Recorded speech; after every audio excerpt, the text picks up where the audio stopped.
Hello and welcome to Jani.tv. This is Janakiram.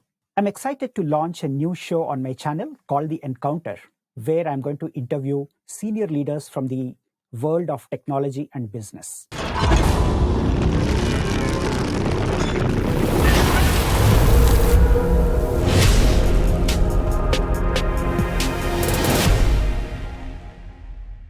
In the very first episode of The Encounter, I have a special person joining me.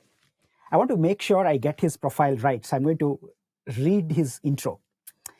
So he's a mentor and role model for me and many of my industry colleagues. I've also been very fortunate to work with him at Microsoft almost a decade ago. Ladies and gentlemen, I'm thrilled to have Ravi Venkatesan on my show. Ravi has been the chairman of Cummins, Microsoft India, and Bank of Baroda.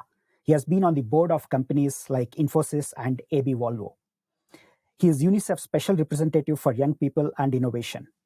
Ravi is a best-selling author and also LinkedIn's top voice. His latest book, which is What the Heck Do I Do with My Life, is one of my personal favorites. Ravi, it's an honor to have you on my show. Thanks for joining. Hey, Johnny, it's good to be back together again. Thank you for inviting me. Although I must admit that the word encounter sounds a little ominous, but hopefully it's a friendly encounter. Yes. So the encounter is slightly unconventional in the sense that I'm going to ask you some questions that are not typically covered by typical journalists or analysts that you may meet. So this is going to be slightly different. So I have three sections, Ravi. The first one is a lot of my ex-colleagues reached out to me when they got to know that I'm interviewing you, and they wanted to ask you about your life at Microsoft. And I'm going to ask you some questions related to that. Then I'm going to talk to you about something that you have been helping me with, and a lot of my other colleagues and the community as well, which is the corporate culture, the happiness, success, and how do we deal with the current environment. And finally, the most trending topic, which is all about AI and how to stay relevant in the AI. So let's get started with the very first section, which is life at Microsoft. So you started your career at KPIT Cummins, which is an industrial domain. And from there, you transitioned over to a high-tech company, which is Microsoft. And I heard on a couple of occasions about how your interview process with Bill Gates went and how you were convinced to join Microsoft. But I just want to hear from you for the sake of my audiences on how was your whole process of making that call to leave your comfort zone of industrial domain and joining a high-tech company like Microsoft. Great. Look, most of this is ancient history. I doubt anyone is interested, but since you asked. So I had spent my first 15 years of professional life at Cummins, not KPIT Cummins. That was just one of our businesses. But as you say, a good industrial company from the American Midwest. I started in America, moved to India, and I became the CEO and chairman of this listed company at a very early age. I was 3 or something. The company had been great, very, very kind to me, and I had done well. But then I turned 40. And something happens when you turn 40. You start getting anxious, you start getting restless, you wonder whether, is this the way my life was supposed to be? Was I not destined to achieve more, accomplish more, whatever? And that's the time when the headhunter came calling with Microsoft. And at first I was in disbelief, saying, look, I'm the least likely person. But the headhunter was a good guy. He said, look, stop being an idiot. This is the only chance in life you're going to get to meet Bill Gates. In those days, Bill used to interview every single senior hire. That was his way of doing quality control. This is 2003. So I said, yeah, good idea. Free ticket, go meet Bill Gates. Why not? But this is not going to happen. Well, what was going to be a 15-minute interview with Bill lasted about an hour. And, he was a very charismatic person then as now. And so I got an offer. And now I had to make up my mind. And I was really conflicted, Johnny, because on one hand, Microsoft those days was the company to join. And the chance to be chairman of that and help build that business was enormously exciting professionally. But I was also very scared of failure. It was known to be a super tough culture.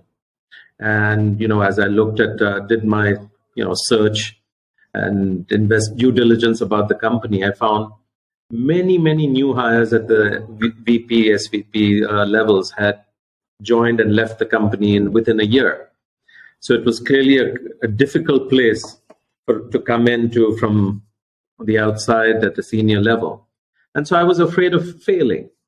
And finally, I said, look, in life, you can live your life on the basis of fear and anxiety, or you can live your life based on hope and ambition.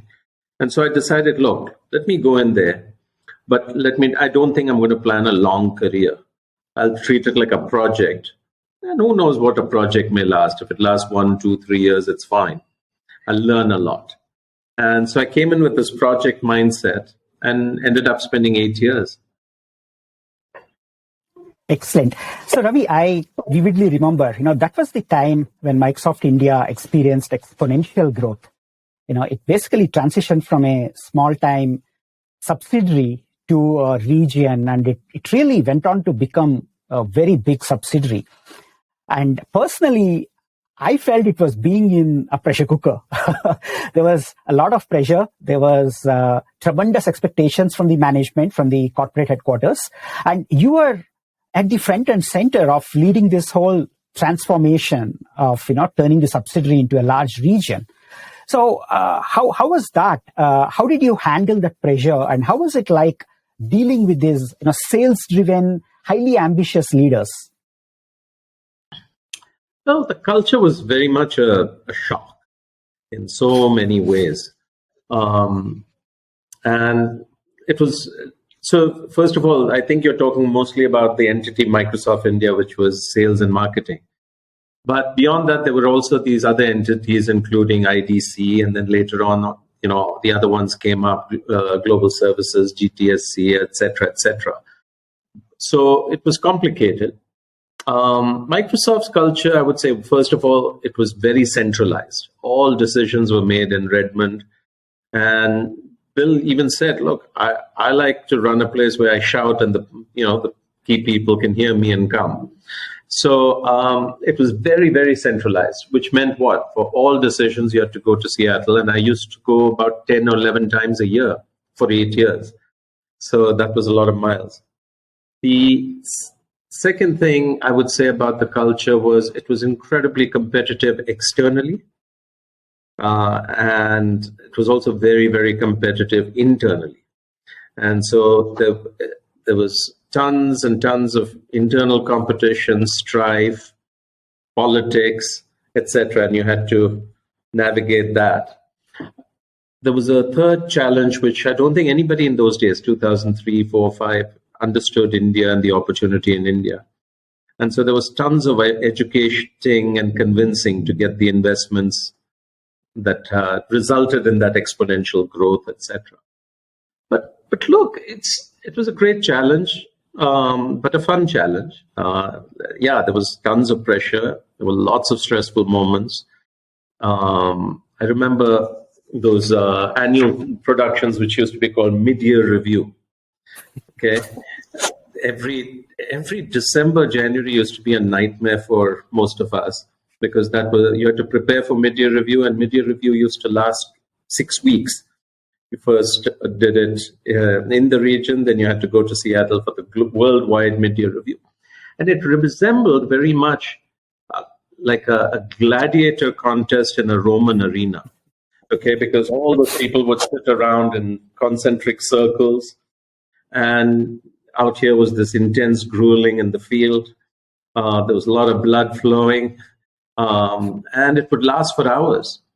I remember one of the worldwide mid-year reviews. It started in the morning with Steve Ballmer, and by 10 o'clock it was PM in the evening. It was still going on. People started ordering dinner there, Then, I started dozing off.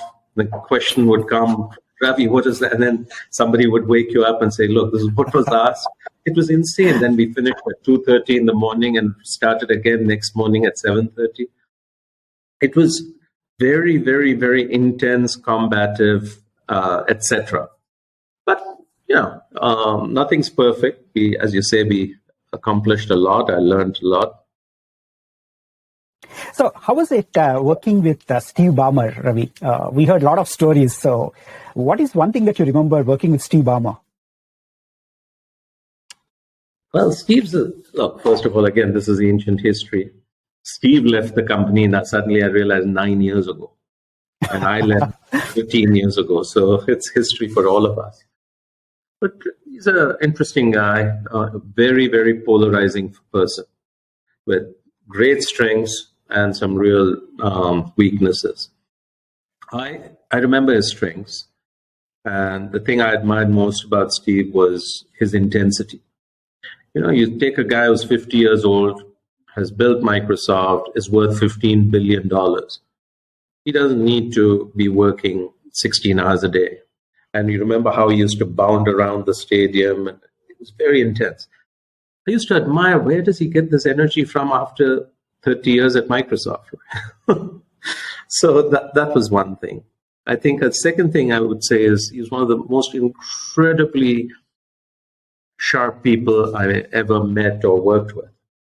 And in particular, I remember an incident in Delhi where we were I'm trying to figure out why are PC shipments in India so low and why aren't they growing? I remember India was at some ridiculous number and China was about 15 times, even though the GDP was only 5 times, the PC shipments was much. And we were trying to think about this. I was giving answers, explanation. Then finally, Steve got to the heart of it. He says, the number of rich people in India is very few. It's only the size of Australia. Okay? It's 25 million households. And they all have a PC and that's it. You really don't have much of a middle class. Okay? Unlike China. And so that turned out to be exactly the answer. And so, which is why it not till the smartphone came did internet penetration explode in our country. And PC shipments are still pretty modest. Right. But anyway, he was very, very incisive. And then I think he kept us on our toes. He would arrive in India at some midnight or something on his jet, and he would come running into the van, and you expected to pick him up. And the review used to happen at 1 a.m. in the van on the way from the airport to the hotel. And he would ask you every possible question. I remember one of the questions was, what's the PC install base at the Indian Army? Okay. So I was trying to scratch my head. And so, you learn to be on your toes. You really learn to know your numbers. You really learn to understand your business in a very, very detailed way, but also a strategic way. So I thought those were all wonderful things. The bad things are also there. For instance, he was just one of the most intimidating people, both physically and otherwise. He was a very, very forceful, intimidating person.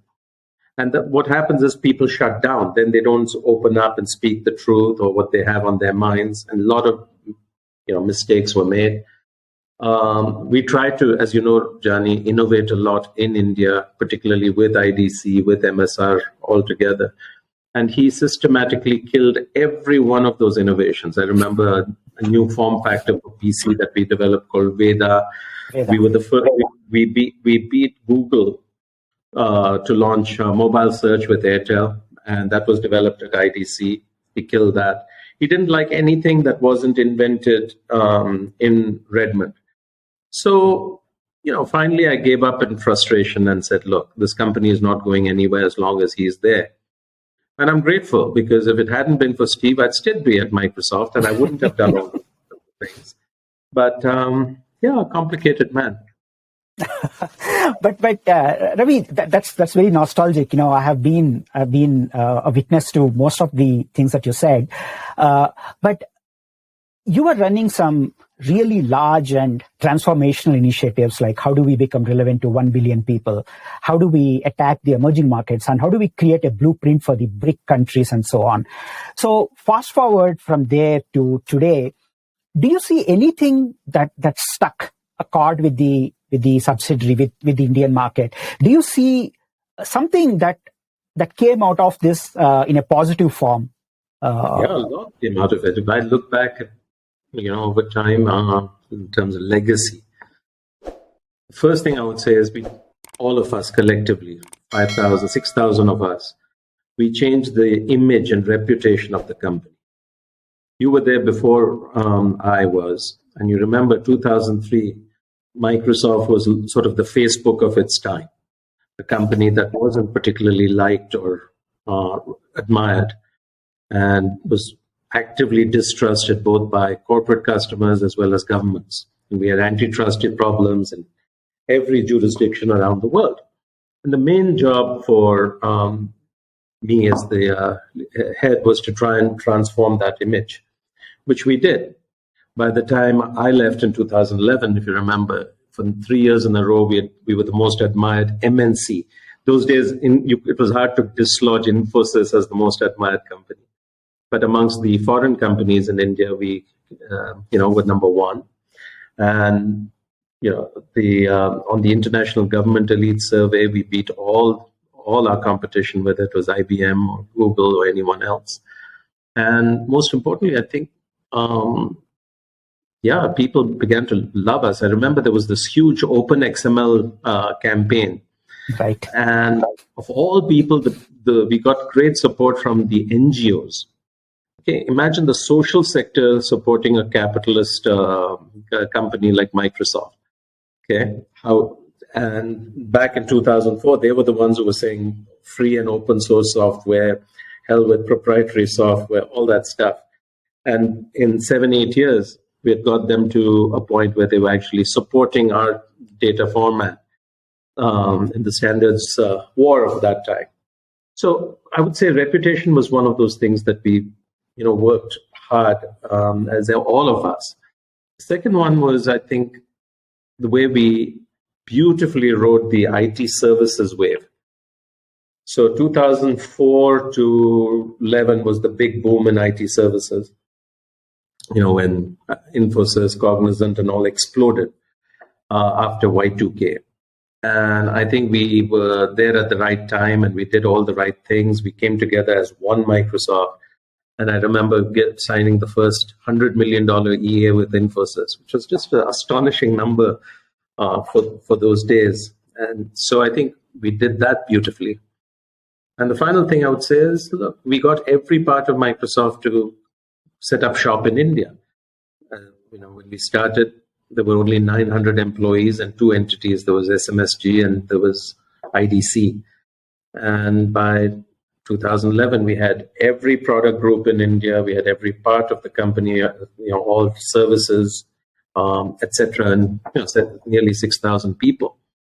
So I think that was a astonishing transformation. I would never have believed we would accomplish so much at the front end, but looking back, it was beautiful. Absolutely. Very nostalgic. I remember the OpenXML battle. I was an academic evangelist working with IITs.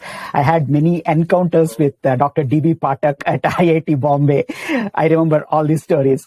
So, fantastic. So, Ravi, finally, before I wrap up this section on Microsoft, as an outsider and as someone who knows Satya Nadella, what is your perception of Microsoft today, and what do you think of Microsoft in its current form?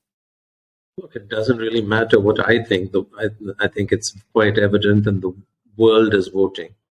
I think it's one of the most astonishing transformations of a large, successful company. The company in 2014 was headed for the dustbin, if I may say so. Okay, because it was at a strategic dead end. We had missed 10 out of 10 major trends in the industry. And, most of us who knew Satya and were friends of Satya felt, poor man, I wonder how he's going to come out of this. So it's been a spectacular transformation. And you see that in every way, in the share price, in terms of innovation now, with how we've taken the battle to Google on search. So it's just fantastic. My own sense is he's done particularly good job on the technology and product side. I am less sure that the culture has transformed that much on the sales and marketing side. It still seems to be, some flavor of the same. So, but who's to quibble? It's just fantastic. Absolutely, I'm actually in a lot of admiration, for the way Azure has transformed and how it has become like one of the leading clouds. So Ravi, switching gears, I want to talk about things that you have been personally helping me, and I'm sure this is something that a lot of my colleagues and my industry colleagues will relate to. So, one of the things that I learned from you and you have guided me with is this transition from the pressure cooker environment to being a solopreneur and being on my own. So, in most of the environments, the young brains that join companies, MNCs, in their sales subsidiaries are carried over, with this quota-driven, revenue-driven, target-driven approach. And that, unfortunately, becomes the definition of success for individuals, teams, organizations, subsidiaries, and the global companies. So when someone who has been in that environment transitions over to becoming a solopreneur or an entrepreneur or a startup founder, how do they unlearn this and learn the new way of defining success?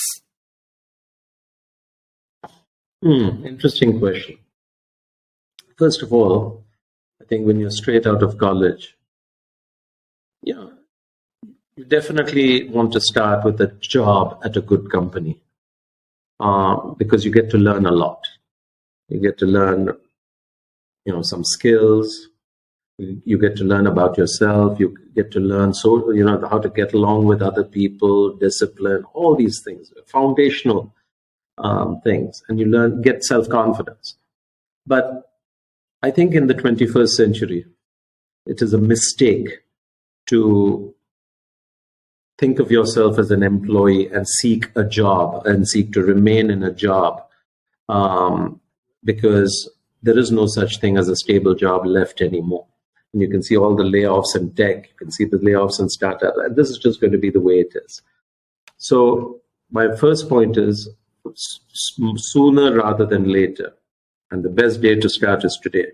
You need to figure out how to become independent, self-employed, a freelancer, or a founder of your own little startup which can maybe grow, etc. Now, this is a mindset shift, okay? Because to many people, first of all, this feels scary. The truth is, it is even scarier to be an employee today, because I call it a game of musical chairs, where anytime the music can stop and you're out without a chair, and it's going faster and faster and faster. So, for instance, a company can reorg. Suddenly your job is gone. It can have layoffs. It can change its strategic priorities. You can get a new manager who doesn't like you. Boom. You could have been a great performer and you're out. So this is really important. Now,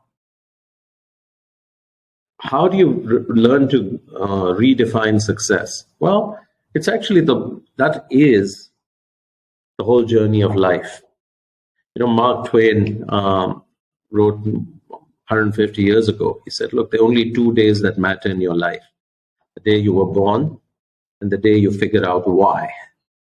So figuring out why you exist, why you're here, is the most fundamental question in life. Okay? And so the question of what is success and redefining it in terms that are intrinsic to you, as opposed to living by somebody else's definition of success, is a fundamental part of this journey.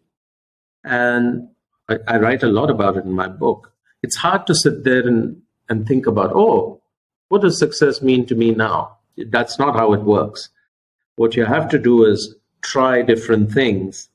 And through that process of experimentation, trial and error in life, you begin to define success. So, for instance, I know your journey. You went out and you became an advisor, you became an evangelist, and gradually you started charging for that, and people appreciated the advice and perspectives you had. But at some point, you were working too hard to make more money. Okay, you'd lost that sense of balance. And then one day you reflected and course corrected and said, look, there's a better balance between earning and other things in life. So it is exactly this iterative process by which we figure out the answer to that question. And the goalposts also move with time. How you define success at 40 is very different at 50 and 60. And that's just the way it is. But read the book. Absolutely. So for my technical audiences, this is very similar to what we call as continuous integration and continuous deployment. It is a loop. So you got to learn, you got to unlearn, you got to again learn, and that's how the industry kind of progresses. So, Ravi, in your book, you talk about VUCA, which struck a chord with me, and I keep sharing this with my teenage son and a lot of his classmates as well. So that is more relevant than any time other than now. It is like most turbulent times. So we are hearing about layoffs, and companies have targets to get rid of people, and they are just blindly going with laying off people. So how do you put VUCA in the context of current world? VUCA stands for volatile, uncertain, complex, and ambiguous. And it's a term that was first used by the US Army to describe conditions on the battlefield in war. So what happens is, once war breaks out, there's chaos. Nothing works according to your strategy and battle plan. The enemy does crazy things. The lines of communication are lost. This is called the fog of war. And in these turbulent conditions, you have to stay alive and win. And that describes pretty much the conditions we live in today in this world. You see, first we had COVID, then we had economic recession, then supply chains were broken, then you had Ukraine war. Now there is a war brewing over Taiwan, and the whole, the great separation between the US and China playing out, etc. And then now you've got all this tech bubble bursting. So there's not a dull moment, and things are only going to get more complicated, more turbulent, and more challenging. So that's why I say, look, the mindset that you need to have to flourish in this sort of environment is totally different. So too is the skill set and the strategies that you need to use. So, the 21st century, the world will change more in these 100 years than the last 50,000 years of human history. And in this, there's going to be a lot more conflict. The climate change is accelerating. It's going to have devastating consequences in many parts of the world, particularly hot countries like India. We're seeing the world becoming more and more polarized. In our own country, there's such strong views on everything. It's just not a great time. But for the person with the right mindset, there's tons of opportunity, like you've seen yourself. Absolutely. So one thing that I strongly recommend everyone is to read this book. I'm going to leave a link below this video. I personally benefited a lot. It came out at a time when I badly needed it. And irrespective of where you are, which stage you are in your life, I think it is relevant to a lot of us. So I strongly recommend reading Ravi's latest book. Now, switching gears, Ravi, this is again something that you have touched upon in your book and which has suddenly become much more visible. And now we are staring at it from a very, very close distance, right? So that is, how do we stay relevant and save ourselves in the era of AI? So this whole this whole chat GPT and the sudden rise of AI is putting everyone under threat. For example, most of my editorial colleagues and publishers, they're all really worried about what can ChatGPT do to publishing industry. And even, code is being auto-generated. So with AI, becoming so much pervasive, ubiquitous, and democratized, what job functions you think are going to survive and stay relevant, irrespective of how much ever AI becomes, ubiquitous and more dominating? Yeah. No, I think we're living in a most sort of amazing time. And I think I shared with you a recent article that I wrote where I say this is AI's steam engine moment.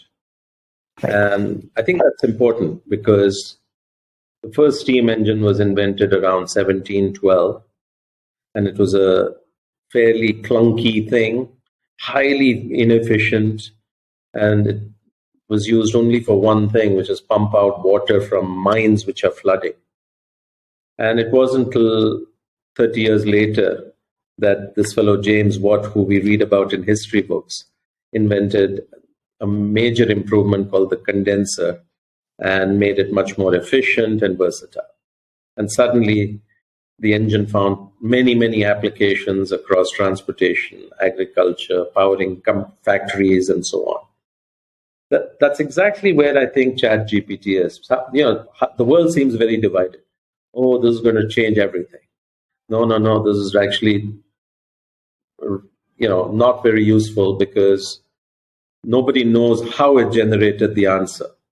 Right? It's a black box. It's a mystery, and it generates very plausible responses, but often full of errors. If you actually try to compile and run the code, it may not work. But when you look at it, it seems okay. Same thing with the answers. They sound incredibly plausible. But then if you actually go fact-checking, you find lots of inconsistencies. And so you can say, this stuff is just not usable yet. Exactly like that first steam engine.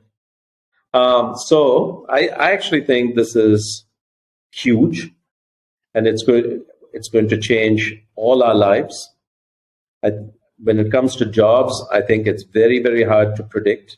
It's going to, on one hand, destroy a lot of jobs, but it's also going to create new jobs. I was sharing with someone a job posting for something called a prompt engineer. Okay, and you read what does a prompt engineer do? He or she basically structures the queries for ChatGPT. You do query optimization in English for ChatGPT so that it turns out more relevant answers. Now, you couldn't have imagined 3 months ago a JD for a prompt engineer. And of course, a year from now, it may no longer exist. Such a job it seems like something that would be transient. And once people figure it out, you won't need such specialized prompt engineer. So I think what you can safely say is there are going to be a lot of new roles that come up as we discover more and more uses and applications for different types of AI. And it is going to change every one of our jobs. And if you're not careful, your job will become obsolete. Recently somebody asked me, it was one of the principal secretaries, government of Maharashtra, wanted urgently some help in saying, can you help me draft an entrepreneurship policy for this state? Okay. And I said, there's no way we can do it in such a short time. She said, can you ask somebody at McKinsey or someone? I just want something. So finally, I sat down with ChatGPT, and within an hour, I generated something which would have taken a consulting firm many weeks to do. Okay? It was astonishing. Yeah, it required some amount of human effort, but it was 80%, generated. So what does this mean? What this means is we should think of AI as like a rising tide, that as it rises will cover more and more stones. And stones are those roles, jobs, etc. Sooner or later, all the stones are going to be submerged. And so our job is to figure out how to stay relevant in such a context. How do you stay relevant? I think there are 2 or 3 things I'd say. First of all, the more human you are, the more likely you are to be successful. And this is something that's not new. Google, I've written about the Google project Oxygen in my book, 2016-17. They said, who are the most successful Googlers? It turned out not to be the techies.